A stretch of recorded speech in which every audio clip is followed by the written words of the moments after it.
Thanks a lot, Coach. I appreciate you taking the time to sit down with us. It's the first time we're going to chat, of many, I hope. First and foremost, I want to kind of ask, you've been in coaching for over 30 years and a ton of NFL experience, a ton of college experience. How will the NFL experience, being the most recent, and some of the college stuff you've done before, translate to building this Columbia program? Well, experience, I think that's the biggest thing. I mean, when you're young, you've got a ton of energy and you think you got all the answers. Sounds familiar. And that's right. And those old guys tell you, you got to learn a little more and be around a little longer. I think things come up that are unexpected, and you've already seen that situation. You know how to deal with it a little bit better. I'm not coming into this with blinders on about anything. I know what the challenge is. I know what our resources are. I feel very comfortable all those things are there.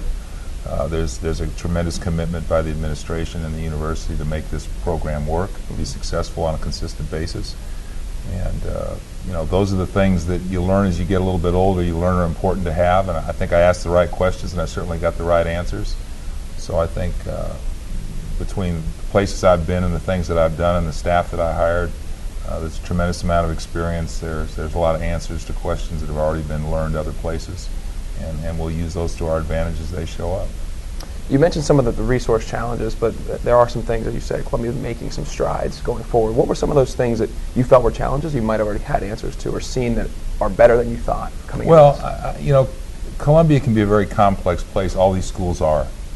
You talk so much when you recruit young men about the opportunities that are going to exist for you when you get out of school, and that's a huge selling point when it comes to playing and going to school in this league. There's a tremendous support system that goes into that. Preparing these guys for what's going to happen when they get in the business world or when they go to graduate school, whatever it might be. To have those people around you that can do those things for you, that can alert you when there's a problem, that can tell you, anticipate what's going to be coming down the road. To have another set of eyes, another set of ears around the program to monitor all the things. When you got 100 guys, a lot of things can happen. Yep. There are a lot of variables, and the more people that you have that are watching out for the well-being of the players and making sure that their experience here is successful, it lets you concentrate on the football part of it a lot more. Obviously, that's a tremendous challenge for us, but coordinating that larger group is a little different dynamic. That's what football is a little bit unique in that regard, is there's just so many kids. So when you have those support groups around you as it comes to academic support and professional development and all those things that go along with being successful and coming out of a university like this, the less things that you have to do as a coaching staff, that you have qualified experts around you to help your players with, the more you can concentrate on the football aspect of it. Now, that's not to say we're going to subcontract our responsibility, because we don't. I'll be directly involved in everything that we do. But to have conscientious people around you that want to make it work, that doesn't exist everywhere. In terms of, from a football standpoint, you mentioned there's 100 guys there. So when you first got here, how do you actually go about reaching out or talking to just a massive number of players that you have to reach out to and begin to develop a relationship with? To be real honest with you, I spoke with the team right after I accepted the job, and then we had to hire staff. That was our priority. We were deep into exams and finals and study week and all those things. Some of those guys came by the office and kind of stuck their head in on their own. Some of them, and I told them to do this, stick with what you're doing, get yourself through this. It's important that you finish. They obviously had enough distractions along the way. This is hard on players. These kind of changes are hard on players. So we really emphasized, or I told them in the first meeting, do what you have to do to finish up strong. It'll give me time to do the things that I have to do to prepare this environment to help you be more successful. And when you come back from break, we'll start spending a lot of time together. And at that point, I'll be able to give them the plan, the schedule, what we're doing, off-season. Everything will be laid out for them. So they'll know exactly what we're getting into with no surprises. So as far as face-to-face, one-on-one conversation, I have not met with all these guys yet. I will when they come back after vacation. We'll know what their grades are. We'll have a lot more information. We did some testing physically in the off-season program, body fats and all those kind of things. So we'll have a lot more information. Not just perception, but factual information about where we are as a program, and we'll start addressing those issues when they get back. In terms of the staff, that's one of the first things you always do, is surround yourself with good people. It sounds like you've done that. Talk a little bit about your staff and some of the guys you brought on here. Well, I think the biggest thing I was looking for was diversity and experience, obviously, but diversity and experience and an energy and all those things, geography, And I think I feel really, really good about the staff that we've put together. Ben McDaniels is our offensive coordinator. Ben's coached on the NFL level. He's coached quarterbacks. He's been a quality control guy. He understands that. He was a graduate assistant in Division I, big time football. He understands that dynamic. His dad's a very successful high school coach. He understands that dynamic. He played on great teams when he was in high school.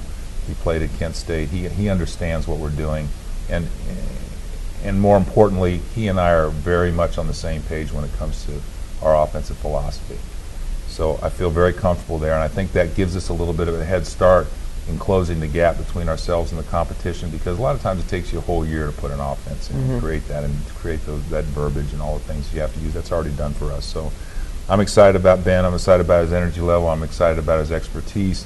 I'm excited about his background in the state of Ohio, which is a great place to recruit, good schools, good players. Kevin Lempa is our defensive coordinator. Kevin's been a lot of places. He's coached in the NFL. He stayed at San Diego Chargers through 3 coaching changes, so that tells you what people thought about him. He coached a defensive line out there. He'll be our secondary coach and also coach our, coordinate our defense. But he's been at BC. He's been at a lot of major colleges in the area. He understands. He's coached at Dartmouth with Coach Lyons when they had a lot of success. He understands what we're trying to do. He's been at Maryland. He's been a lot of places. He understands big-time football. He's a good evaluator of talent. His philosophy is very simplistic as far as what we're going to try to do. He had all the answers to the questions when I asked. We were philosophically on the same page. He's a little bit older. He's been around longer than, let's say, Ben has or all the other coaches, because I need an old guy to talk to once in a while. I can't always talk to the young guys, so I had to get one guy as old as I was in there, so he and I could talk. But I'll rely on him and his experience, to a great extent. I kept Aaron Smith as the recruiting coordinator and the receiver coach. Aaron did a great job when I came in. It's a tough situation to bridge the gap between staffs. He did a tremendous job there. He's a dogged recruiter. He does a great job. He handles himself really well. I think he has tremendous potential as a coach, and I'm excited to have him stay here. I kept Ed Argast, who was the offensive line coach. I know a lot of people throughout coaching. Ed's obviously been around a long time and understands what it takes to be successful. He's been a recruiting coordinator at schools on this level, and he understands how recruiting works. But I think the biggest thing you see is his players really respect him. And I think that's the thing that jumps out at you, that if your players don't respect you, that it's hard to be successful.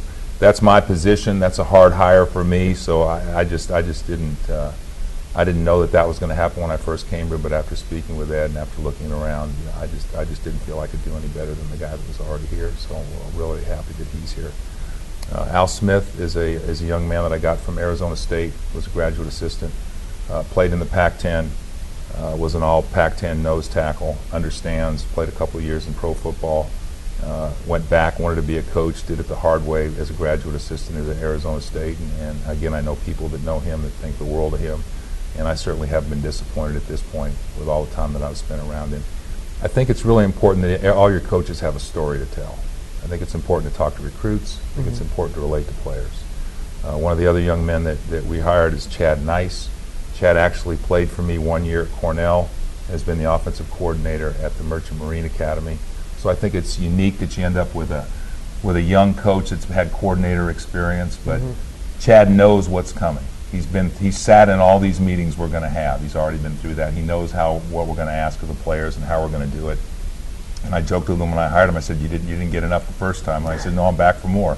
So we're looking forward to having him there. And I think there's a story for him to tell to our players. I think there's a time when he gets to walk up quietly behind him and say, "I know what's going on. I know what you're thinking, but this is how it works out. It'll work out if you stay with it." Gordy Samus is another young coach I got who was a graduate assistant at the University of Virginia. He was an offensive lineman there. I knew Gordy when he was an undergraduate. I know the guys that coached him. I know the program he came out of. Al Groh ran a program from a discipline standpoint and from a teaching standpoint that'll be quite similar to what we're doing. So I feel good about his knowledge of who we are and how we're going to do things. And I kept John Cavalier as the director of football operations and Greg Lamb as the video coordinator. And so I feel good about where we are. I think we've got a great mix of experience. I think we've got a great geographical base. I think we've got a great amount of guys that have been here and understand exactly what's gone on in this system, guys that have come from other systems, pro, college. So I think we're in great shape to be able to relate to the players, relate to the recruits, and all these guys, and I think the same, and that's, you got to have that more than anything else. From your press conference you initially gave, you talked about developing a Columbia identity, or identity for what a Columbia football player is. Right. So now that you have the staff and you talk about having stories to tell, how are you going through the process of developing what that identity is? Are you guys beginning to craft what the pillars of what a Columbia person Well, is? I mean, I think what we've probably said to more recruits than anything is we're looking for tough, smart players that love football. That's what we want. Tough, smart players that love football. And it's been my experience on whatever level that I've been in that you need to have those three qualities if you really want to be outstanding. That having height and having weight and having speed and having all that stuff doesn't mean anything. If you're not tough, you can't play this game. It's a tough man's game. It always has been. It always will be. If you're not smart, you're obviously not going to succeed in this school, in this university environment. And we want smart football players. We want guys that understand the situation that it exists. You get one shot at it, and you've got to nail it. So you want people that are in the moment enough and aware to be able to handle the moment when it comes, and that takes intelligence.